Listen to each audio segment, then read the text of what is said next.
നിയമിതനായ വ്യക്തി ആര് എന്ന് ചോദിച്ചു കഴിഞ്ഞാൽ വൈസ് അഡ്മിറൽ ദിനേശ് കുമാർ ത്രിപാഠിയാണ്. അപ്പോൾ വൈസ് അഡ്മിറൽ ദിനേശ് കുമാർ ത്രിപാഠിയാണ് 2024 ഏപ്രിലിൽ ഇന്ത്യൻ നാവികസേനയുടെ പുതിയ മേധാവിയായി നിയമിതനായത്.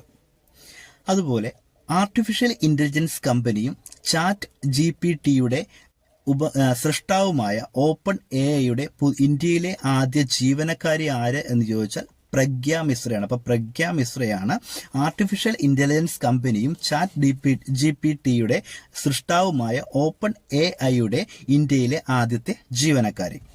ഇനി 2024 ഏപ്രിൽ ഇസ്രയേൽ ഹമാസ് യുദ്ധത്തിനിടെ തകർന്ന ചരിത്രപ്രസിദ്ധമായൊരു ഗ്യാസയിൽ സ്ഥിതി ചെയ്യുന്ന ചരിത്രപ്രസിദ്ധമായൊരു കൊട്ടാരം ഉണ്ടായിരുന്നു. അതാണ് അൽ ബാഷ കൊട്ടാരം. അപ്പോൾ 2024 ഏപ്രിലിൽ ഇസ്രയേൽ ഹമാസ് യുദ്ധത്തിനിടെ തകർന്ന ഗാസയിലെ ചരിത്രപ്രസിദ്ധമായ കൊട്ടാരം ഏത് എന്ന് ചോദിച്ചാൽ